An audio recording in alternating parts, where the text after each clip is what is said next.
This base link single-handedly ended a 47 win streak for a clan. Today I'm going to show you some of the replays for it and even give you the base link. Here is the clan that this base went up against. As you can see, they were on a very long win streak. In fact, if I had to guess, they probably didn't lose for all of Town Hall 16, but they fell short against one base in particular. And you can see it right in the middle there. 8 defenses. Got all the way up to 96%, but not to the 3-star attack. There is no doubt the strongest single part of any attack in the game at the moment is a Spirit Walk. In of itself, it's not a full attack strategy, but really it improves every single attack strategy in the game. So you can really use it with anything, and you're going to see Frankie here. Hopefully I got the pronunciation right. If I didn't, I'm sorry. Frankie here is going to come in with a Spirit Walk, 8 invis, but look, this Fox is just pathing so badly, and the Royal Champion herself is going to start pathing quite awkwardly as well, and it gets really hard to predict where she's going. And these invis aren't getting insane value, and I don't know if that's just bad luck for the attacker or good base building, but not going to complain here. Now the attacker is bringing the Rocket Spear. I personally prefer the Haste Vial, but the Rocket Spear is really nice for an air spam. You'll see, because he's going to use the Rocket Spear ability actually over here on this side of the base when he recalls her to get rid of that section of the base and push all the dragons into the center. Now, in terms of the base, this is a Gaku base technically, but it's been, the quote is deep tweaked by Dima. I don't know what deep tweaked means. I just assumed it means like it's undergone some serious edits. So where it doesn't really look like the original base to make it stronger. So let's call it a deep tweaked Gaku base. You can see the Royal Champions over there. And yeah, it's defending pretty well. Now, obviously, it is a bit lucky when the dragons split this badly, right? Because obviously, you know, the attackers made a mistake here. But this was also the 7th attack on the base at this point. So, you know, the attackers kind of know what they're going to expect at this point in time if they're watching replays. And if it's the last base on the map, you're probably checking replays, or you should be at least. Otherwise, you're going to lose your 47 win streak. The dragons, yeah, unfortunately they split. If they stay together, this is probably a 3-star attack. That's just how the Spirit Walk attacks work. But because they don't, gonna fall a little bit short here. We will skip through the last 40 seconds of this replay. So yeah, this is a pretty handy base, and yeah, I mean, anything that can defend a Spirit Walk in this meta is definitely worth giving a go. Now we're going to see a Super Witch Fireball attack. So you see the double invis on the top side of the base, the instant warning ability, and look at the value gotten from that. Doesn't get the Expo with the Quake, definitely could have, but still really nice value. So can't complain about that beginning to the attacker at all. Now this attacker in their first attack did get a 3-star attack with this army, and I think it's pretty clear they kind of know what they're doing here. But you're going to see the Tesla farm on the base here be instrumental in defending. So the Warden charge on the top side clears out a really good part of the base. And now on the right hand side, we've got the Siege Barracks and the Queen setting a beautiful funnel. Don't know where the Warden's going there, but he does come back eventually. And then look at this Tesla farm appear. This Tesla farm kind of comes out of nowhere. And what ends up happening is, look, we keep pulling Teslas. That one never looked like it never appeared, but because we keep pulling Teslas, look at this.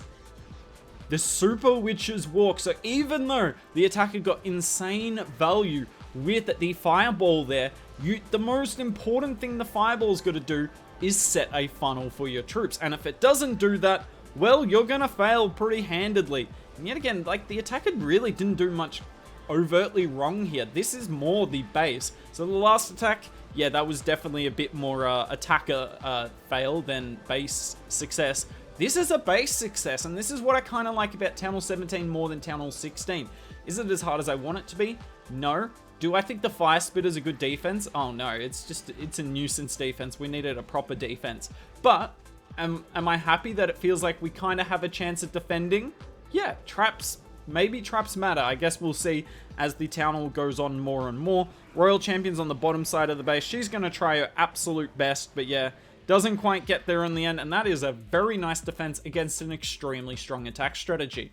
Now we've got double clone recall Hydra. Sorry, I did completely miss that giant arrow. But the purpose of the giant arrow was to get rid of the sweeper on the back end, and it has done that. Gonna make the Hydra part of the attack easier. Even gets rid of an air defense on the bottom here, so the Queen we'll get rid of the wizard tower and get recalled. Now, I don't necessarily agree with where the queen gets recalled to. I'm going to skip through it because he does take a second. The queen gets recalled down there in front of the air defense, which doesn't end up working great, but oh well. Now we got the dragons coming from the right side behind the sweeper and using the mini funnel that was set by the queen there. And we got the dragons coming in here. And whilst this is all going, the royal champion's on the top side, or on the left side, sorry. Thankfully, her ability goes off just in time. She just about died there. I hate how widespread I have to be to show everything. So the royal champion does go down without getting her full ability. So that single inferno stays up. There goes the clone spell, only just in time. It looked like the clones would be swagged, but then the clones end up getting some reasonable value. But I mean, look at this. The dragons in the core get wrecked. It's the same as the Super Witch attack. Everything's just getting wrecked in the core of the base here. Same as the dragon attack before that, actually. It's just the center of this base is incredibly toxic. Ice Golem comes out of the CC. That poor Fox doesn't really have a chance. Minion Prince hasn't used his ability yet. Will use it here. But it's not really insane value because mostly freezing defenses that couldn't target the Minion Prince anyway, except for the scatter shot. And this monolith is just a beast on this base. I mean, the monolith didn't even get a new level. I think it needs a new level. I think that would make the game probably the right amount of difficulty. But even without the new level, still here, raining down fire on the troops. 16 seconds left. Yet again, another 90%. I mean, it's not a bad attack, but that you need to do a great attack to get this base down.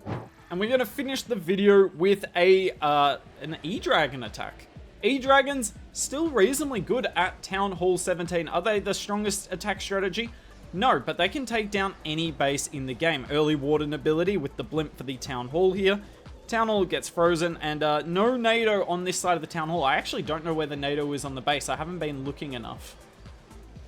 But yet again, this Rage Tower is just doing work, and the funneling on this base is so difficult. Look at this. We've got E-Dragons on the right, E-Dragons on the left. Do we have E-Dragons in the center? No, and the E-Dragons would love the core of that base. It looks like there's excellent chain value. But you can't get excellent chain value if your E-Dragons aren't even in the center. Interesting rage spell on the top side. I don't know if he was expecting the E-Dragons to go inside the base, but now the Warden's taking down all the buildings rather than the E-Dragons themselves. Look at this. The E-Dragons haven't shot in so long. I mean, if this isn't proof why you shouldn't run the Rage Gem with E-Dragons, I don't know what is, because this is what the Rage Gem is. The Warden shooting everything down before the E-Dragons can. The Royal Champion is somewhere on the base. I am definitely blind. Oh, there. Royal Champion with the Seeking Shield and the Rocket Spear, which would be a really good combo. Actually, it is a really good combo to finish off the base here, but unfortunately, yet again, pops the ability way too late and won't even get all the spears off. Does get that down, but this Rage Tower is reset, and that is another defense here. So this base defended amazingly. Is it necessarily going to defend amazingly for you? No, because it's just so attacker dependent. But if this base can end a 47 win streak for a clan, then clearly it's alright, isn't it?